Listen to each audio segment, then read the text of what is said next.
Welcome to the Maximize Business Value Podcast. This podcast is brought to you by Mastery Partners, where our mission is to equip business owners to maximize business value so they can transition their business on their terms. Our mission was born from the lessons we've learned from over 100 business transactions, which fuels our desire to share our experiences and wisdom so you can succeed. Now here's your host, CEO of Mastery Partners, Tom Bronson. Hi, this is Tom Bronson, and welcome to Maximize Business Value, a podcast for business leaders who are passionate about building long-term sustainable value in their businesses. In this episode, I'd like to welcome our guest, Sheila Henson, a life and family coach. She and I met recently at an Exit Planning Institute meeting, and I jumped at the chance to have her come on and talk about how coaching and counseling could be an important activity for healthy companies, especially family businesses. So welcome to Maximize Business Value, Sheila. Tell us a little bit about your coaching business. Thank you for having me. Well, I work with individuals, families, and organizations to help them become the best version of themselves, which sounds sort of corny, but it's true. And I work with everything from more abstract concepts like mindset and self-worth to more concrete things like communication strategies or things like that, and how to problem solve. And well, my coaching also sort of goes into consulting because I also will do facilitation and mediation and sort of teach strategies as opposed to just coaching. But basically anything that's going to help people get from where they are to where they want to be. Awesome. So as I think about coaching, certainly communication is very important. But why would a family business specifically seek coaching help? I think there's a lot of reasons why a family business might seek coaching, and that might be that there's a lot of tension within the family that you're sort of feeling and it's becoming uncomfortable and you want to let that go, or that there's maybe something that's going on that's a big problem at the moment that feels like it needs to be solved, or just that there's a stagnation, like you feel like you're not moving forward together anymore. And families can be very complex. They can have very complex dynamics. They can have very complex relationships that's putting an extra layer onto the working environment. And so having a coach there can help you sort of sort through all of those complexities and get you to where you're going to be the most successful for yourself personally, your family, and for your business. So it's really a lot about getting people to open up and have those conversations. So is it easy to have hard conversations? No, it's not easy to have hard conversations. Sounds like a setup, doesn't it? Yeah. No, even people who have like really good communication skills normally, maybe that's even something that you pride yourself on. When it comes to your family, it can be really different. Like we have things, dynamics that were set up from birth that we were raised with, that maybe your older brother is the favorite or your sister is the baby and everybody takes care of her. And, there's all of these complications. And so trying to pull those conversations out, it's a little bit different than just, oh, my coworker's bothering me. It's like my brother's bothering me and he's been bothering me for 40 years, so it gets a lot more deep and intense. So it makes it especially complicated when you have those deep-rooted relationships and perhaps some dysfunctional communication styles that come into the workplace. That even makes the workplace a bit more of a challenge. But so why don't families just be more open and honest with each other? Yeah. Well, people hate talking about their feelings in general, most people, and they hate being vulnerable. I think almost everybody hates being vulnerable. I know Brene Brown is running around trying to save us from that. But in the meantime, we have a hard time being open and saying like, I feel sad because I think he's the favorite or whatever it is. And especially with their families, you have that dynamic and maybe you're the oldest sibling and you're the one that's supposed to have it all together. But at this moment you need help or you need support. And that can be hard to ask for. And also, people don't want to hurt their relationships with their families. And sometimes they think that the only way to keep things civil is to like hide things or sugarcoat things. So they don't want to bring it out because they think, oh, it's not worth making a fuss about. Or if I said this, my parents would never see me the same way, or my brother would never forgive me, or whatever it is. But unfortunately, like, problems don't go away if you ignore them, and it just actually makes it harder in the long run. So having a coach or a counselor around can help you bring up those things that you've been avoiding because it doesn't seem worth it, or it seems too awkward or uncomfortable. And so then all of that sort of inner tension that's been building for who knows how long can come out, and everything can sort of run more smoothly. And a coach or a counselor could create a container basically for those conversations. So it's not just you walking up and being like, hi, Dad, can we talk about this problem we've had for the last 30 years? Because that can be a little awkward, and he might get defensive. You never know how someone's going to react, but there are things you can do to make it more likely that they're going to actually listen to you and react in a positive way. So for example, I might go into a family business situation and I'd talk to each of the family members individually and sort of figure out, how are you feeling about things? What are your concerns? And then we could talk about which things are worth bringing up and which things aren't. Like, there are a lot of things you got to let slide, right? And maybe letting that go, that's more of a therapist's job, right? But the things that you do have to confront, like right now, a coach can help to decide, like, when's the right time, what's the right way, what are the right words, all of those things. That is some excellent advice. I have worked with family businesses for a long time. In fact, I'm going to tell you a little bit about one in a few minutes. But I recently talked with a family business where the children are in the business, but they don't really get along. And that makes for a challenge for the patriarch who would like to ultimately exit the business.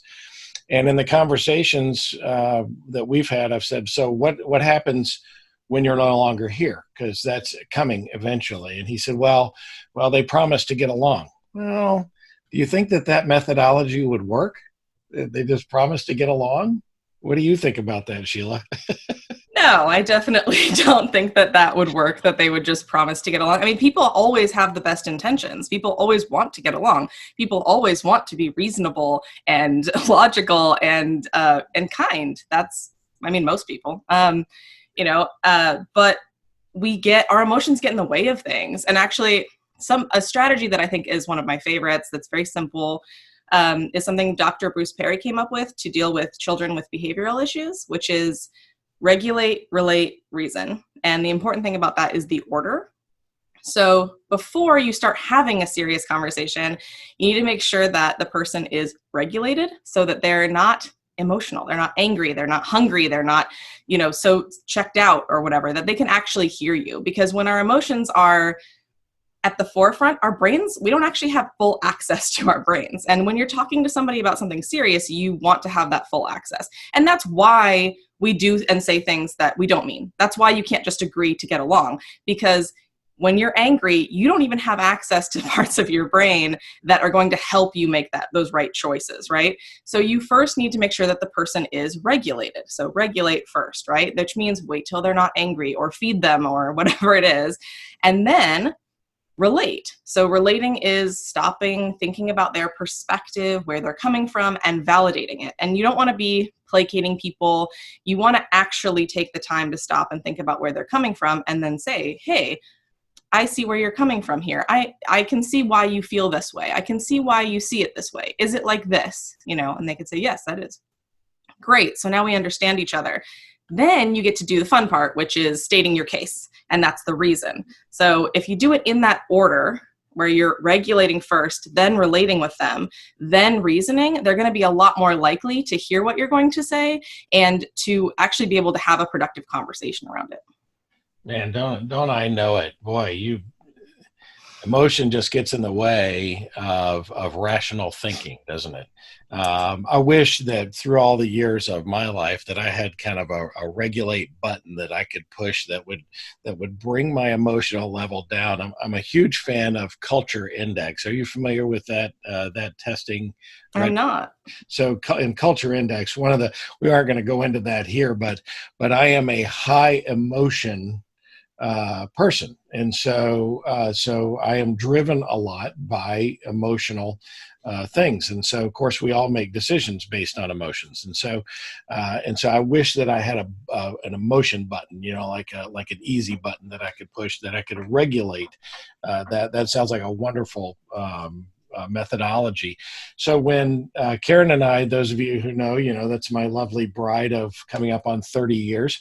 When we got married, we were given a wonderful gift by my parents, who went through a serious struggle after 20 some odd years of marriage. I'm happy to report that they were just about to celebrate their 40th wedding anniversary when my father passed away, and they're both gone. But the gift was to all of my siblings and myself was the gift of pre-marriage counseling with some counselors, a couple counselors that really spent time with us for 6 or 8 sessions.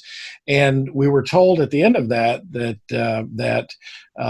for the rest of our lives, if we ever needed their help, that it was all prepaid, no questions asked. We could always call on them.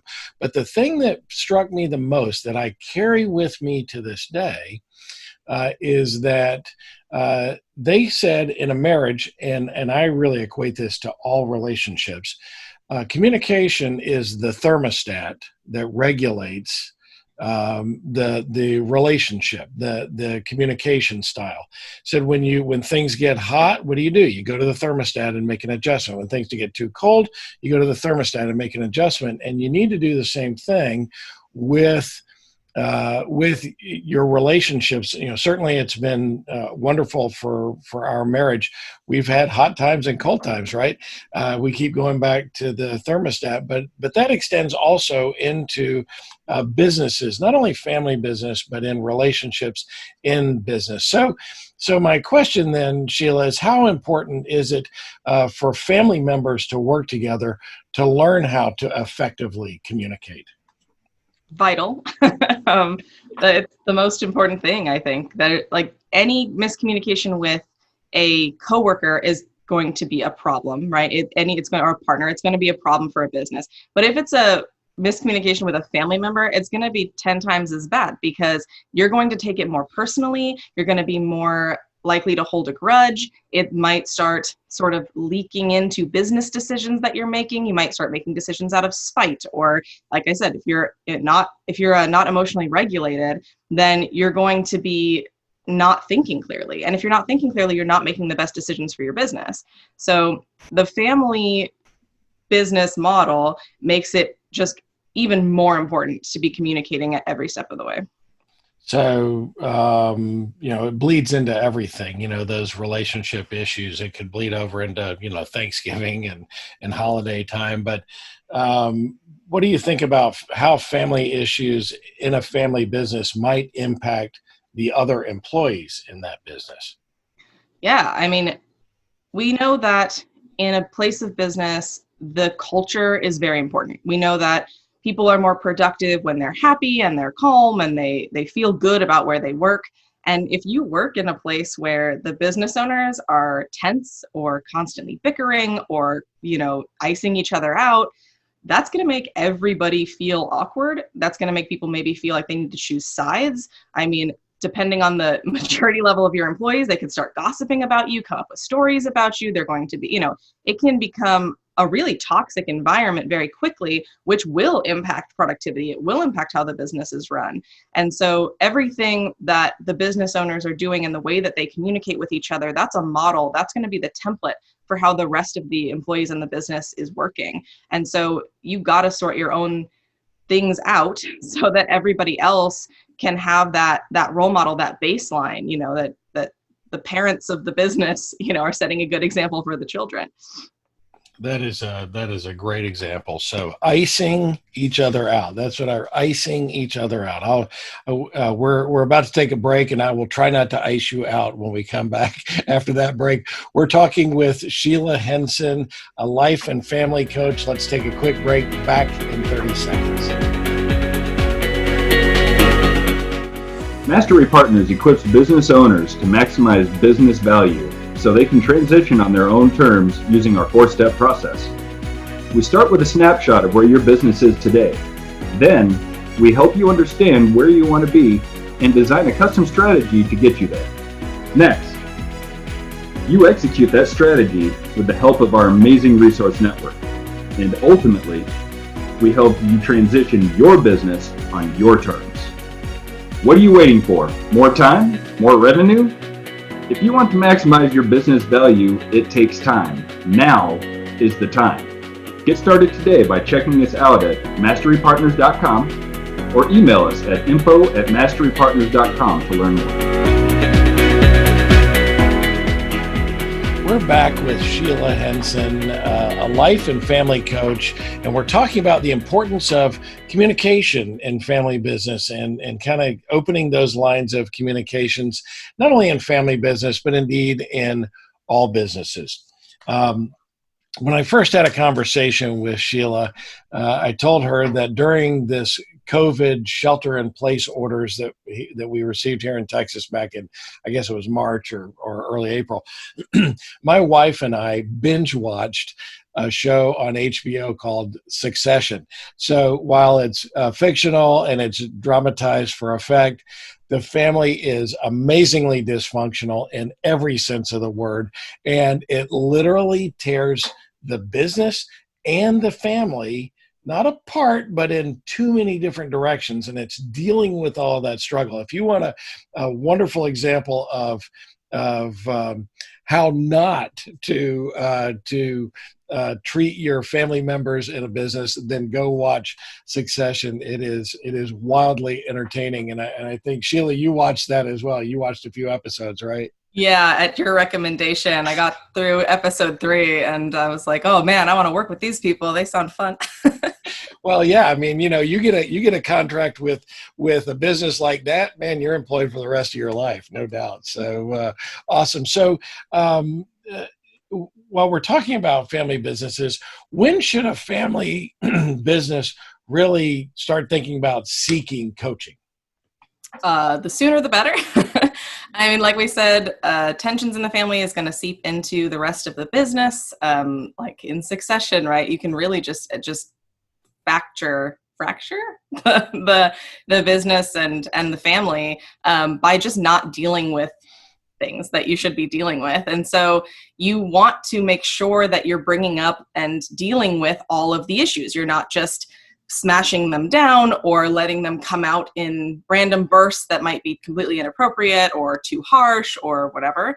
And the sooner the better, also because sometimes a fight is necessary. Sometimes an argument is going to be necessary, and you want to obviously do that in the most civil way, but still feelings are going to be hurt. When we go into a disagreement with someone, particularly a family member, because we have all of that background story with them, that there's going to be repair that needs to be done afterward. So the arguments are necessary. Conflict is necessary. It's unavoidable, but you want to have time to do the repair afterwards and say, hey, I know that we disagreed. Maybe I said things I didn't mean, but this is really what I meant. And I really do care about you. And I don't want to say, all of that after repair takes time.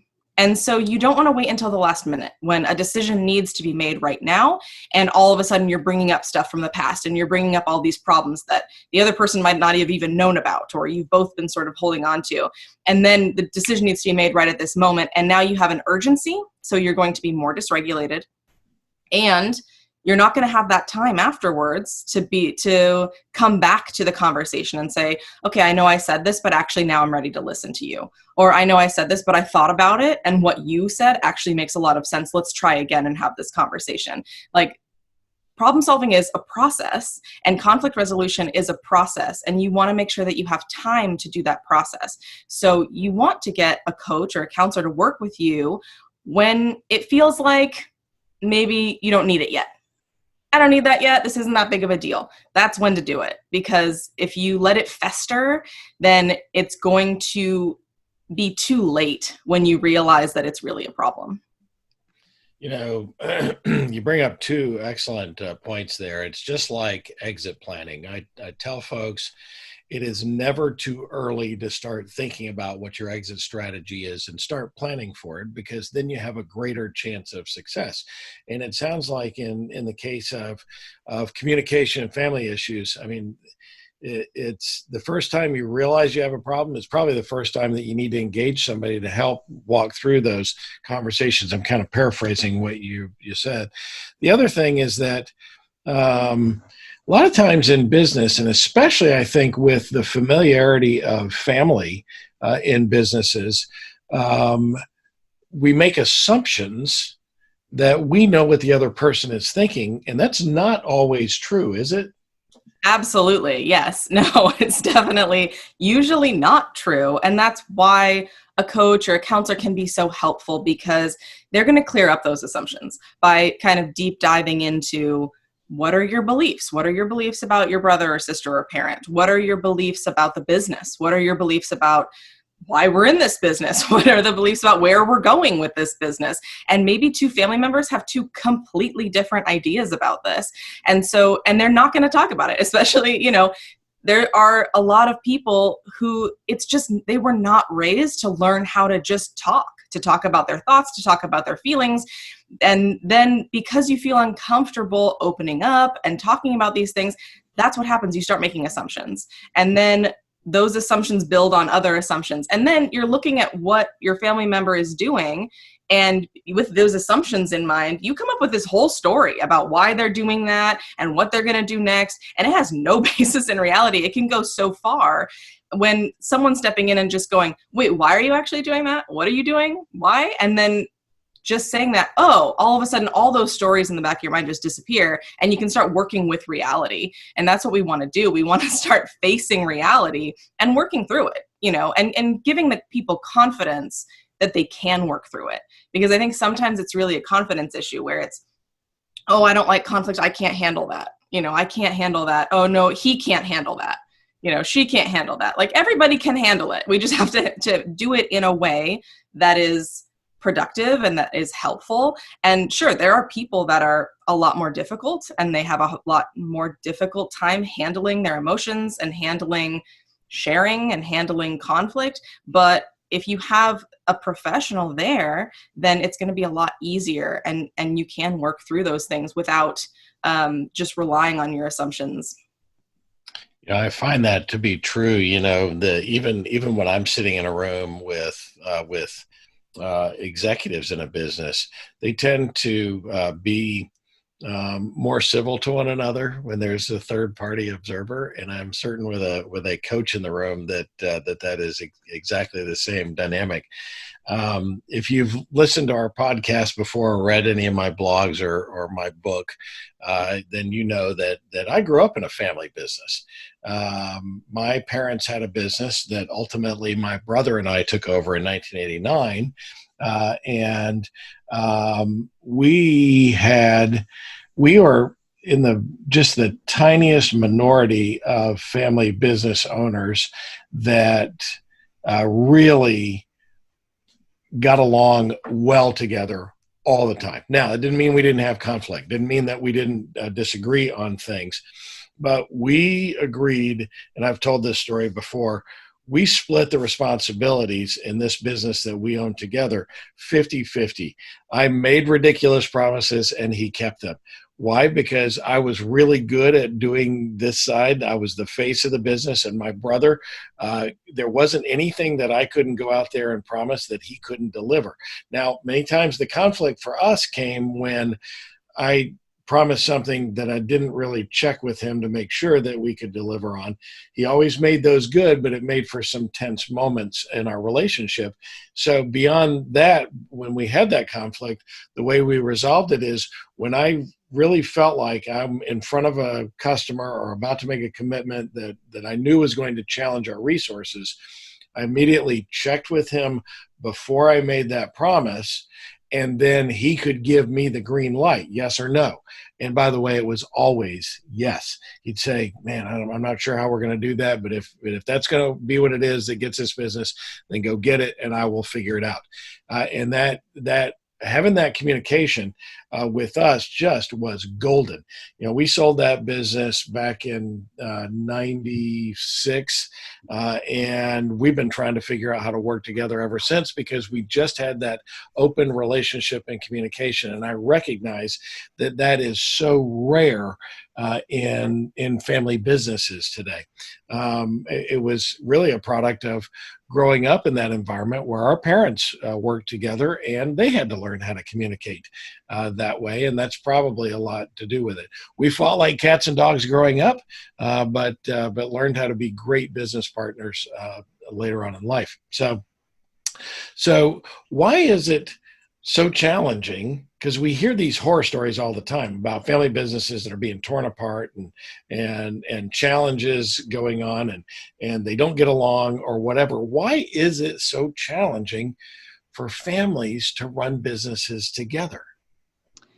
Yeah, I'm going to start by saying why it's beneficial, because of your story and thinking about how sometimes in our families we've actually learned how to lean on each other, right? You learn your brother's good at this, I'm good at this, and no one's good at everything. So it's really important to be able to say, oh, this is your role and this is my role.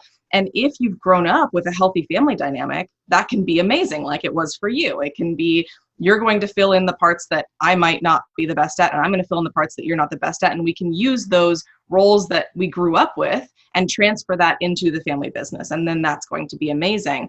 But if you've developed less healthy dynamics with your family, which, I mean, all of us have some unhealthy dynamics with our family. Let's be realistic, and you can pretend like you don't, but you do. So we treat our family in ways that we would never treat other people. Like, I know with my sisters and brothers, like I would say things to them that I would never say to somebody else when I was angry and I was younger. Luckily, I've learned better now, but like we would they agree with that? I think so. I'll ask. I'm not perfect, let's be real. But yeah, I mean, we can learn and improve. And luckily, I've spent the last 15 years learning how to communicate. So hopefully that's bled into my real life too. But we have certain roles in our family that can be really different from the roles that we play in business or with our friends. And so when you're mixing the two, it can get really complicated. And then things are going to be more interconnected than they normally would. So maybe your father doesn't like the person you're marrying, which would be a family problem. But now because of that, you're not getting a promotion. So now it's a business problem on top of a family problem. And that wouldn't happen if you weren't running a family business. Your promotion would have nothing to do with who you marry. And we're also talking about different generations coming together. And these generations were raised with completely different values and ideas about the world. And sometimes even the parents were immigrants. And so they were raised in a different country, and then their kids were raised here. So that's a whole different set of values and sort of ways of thinking. And now those misunderstandings aren't just a family issue. Those differences of value aren't just a family issue. Now they're a business issue. And that could be devastating for a business if the values are different. You can see that in Succession, where the father wants to keep things sort of old school and the son wants to start getting more into new media, and they're clashing at that. And so that's going to put stress on the family relationships, which is going to put stress on the business and then on the employees, like we talked about, which is going to put more stress on the family because now the business is doing less well, and then it becomes a cycle. And so that's why communication is so important. And you have to know how to confront those differences respectfully. And you also have to know when to let things go, when it can just be agree to disagree, and when that disagreement is actually going to be sort of festering and affecting you, because there could be something small, like we have the value difference that, I don't know, that women should cook dinner. Who cares? That's not going to affect the business. But if you think women shouldn't run a business, that's going to affect the business, right? So those sorts of things need to be brought to the surface, like we said, as soon as possible. And because in a family business, those things are going to get out of control a lot faster than in just a regular business or a different kind of business. Well, I just want to go on record right now to say that I cook a lot of dinners, and so Good. and I think my wife loves that. The fact that I love to cook. We used to own a restaurant together, and I love to cook, and so that's some of those kind of deep grained biases, if you will, kind of come out in various different ways. So a lot of what you do, I mean, you're a coach. You are a life coach, kind of a business coach, a family coach. Is coaching the same as therapy? No, I'm definitely not a therapist. I do use therapeutic techniques. I've been trained in a lot of therapeutic techniques. I've been trained in psychology, and I pull from like many different disciplines, but I'm not here to solve your psychological issues. I'm here to give you tools and structure so that you can move forward despite your psychological issues. And if you think you don't have them, you do. Maybe they're mild, maybe they're serious, but we all have some things in our brain, the ways that our brain has developed that's unhelpful to us. And so those things, a therapist can really dive in and can solve those problems for you by digging into the past and working through it. And it's a time-consuming process. A coach says, okay, we've got these issues. How do we still get the job done? So for example, let's say Robert is the oldest kid in the family and he's always expected to take on responsibility. And as he's growing up, he's starting to feel sort of burdened by this. How come I have to do all the chores and my little siblings don't? And how come I have to, do this and that and my siblings don't? I am always responsible for everything. And so he has this sort of burden that he's feeling. And then his siblings just get to relax. They're the favorites or whatever, right? And so as a family dynamic, this develops. And then as an adult, he starts to lash out at his siblings and his parents because he feels these negative feelings. And so a therapist is going to take Robert there and she's going to say, let's go through and talk about the past and how did this affect you and how did this, this and that. But what I'm going to say is, okay, you should get a therapist, Robert, but I need to move forward and you need to move forward without these issues getting in the way. So what I'm going to offer is help the family see the dynamic and name it. So yes, Robert, you're right. You have been sort of taken advantage of for a long time. That's totally valid that you feel some resentment. Totally valid. Also family, yes, Robert's being a butthead. Totally valid. So now what? Right? And then I'm going to work with the family to figure out how can we still solve the problems we need to solve? How can we still make the business decisions that we need to make without having all of these things getting in the way? That makes perfectly good sense. I mean, that's now I can clearly see kind of the difference between therapy and coaching.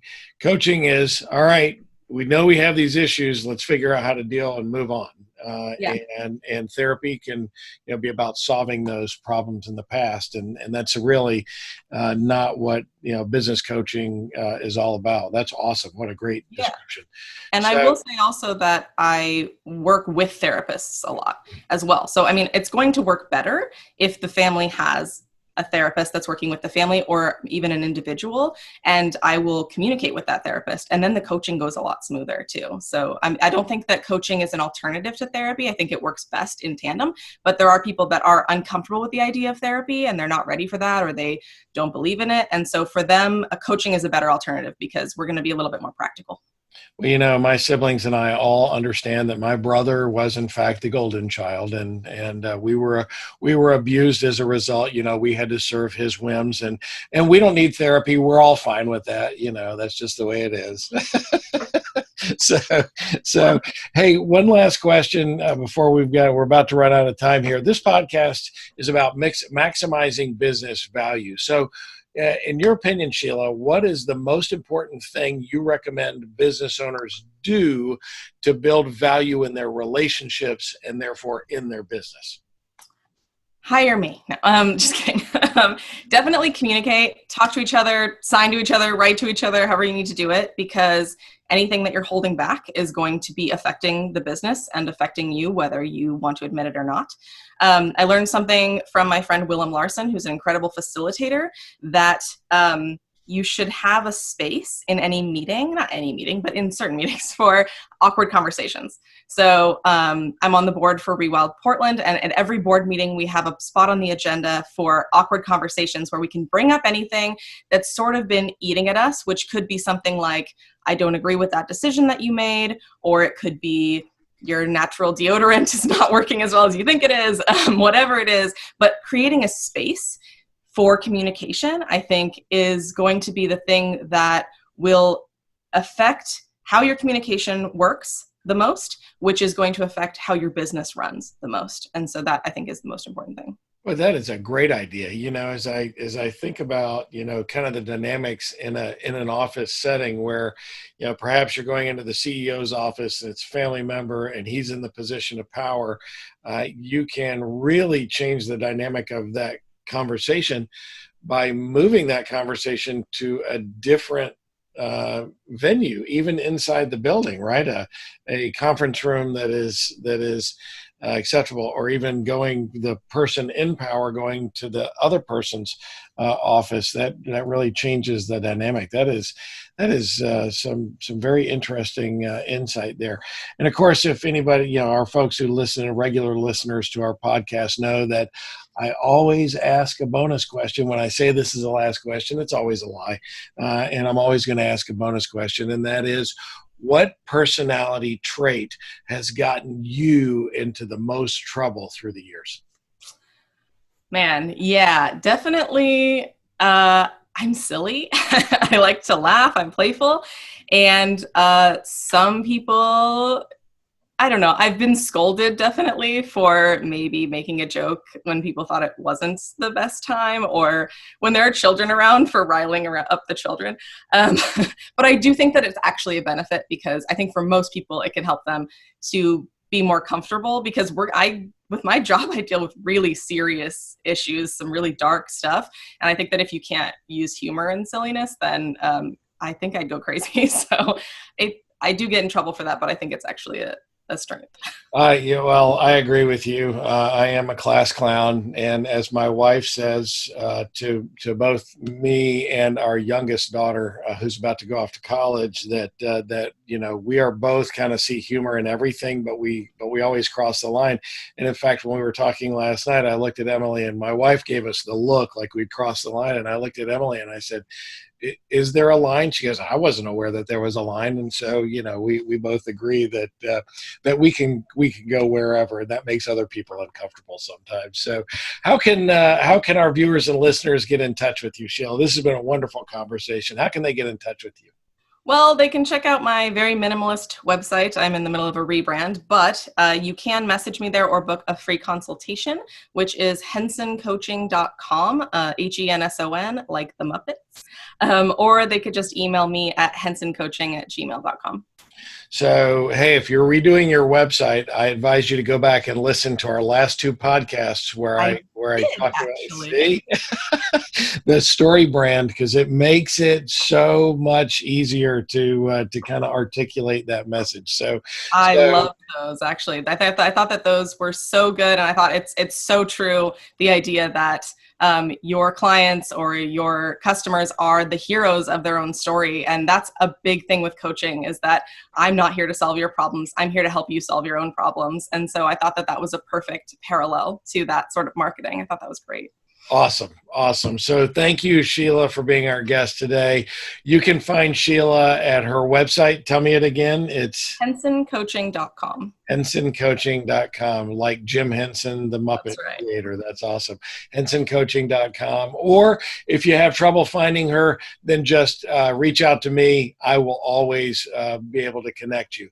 This is the Maximize Business Value podcast, where we give practical advice to business owners on how to build long-term sustainable value in their business. Be sure to tune in each week and follow us wherever you found this podcast. And be sure to comment. We love your comments, and we will always respond to them. So until next time, I'm Tom Bronson, reminding you to open up the communication channels while you maximize business value.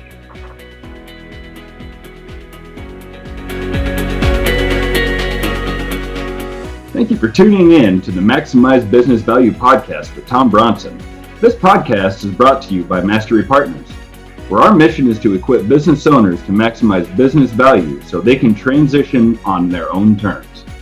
Our mission was born from the lessons we've learned from over 100 business transactions, which fuels our desire to share our experiences and wisdom so you can succeed. Learn more on how to build long-term, sustainable business value and get free value-building tools by visiting our website, www.masterypartners.com. That's mastery with a Y, masterypartners.com. Check it out.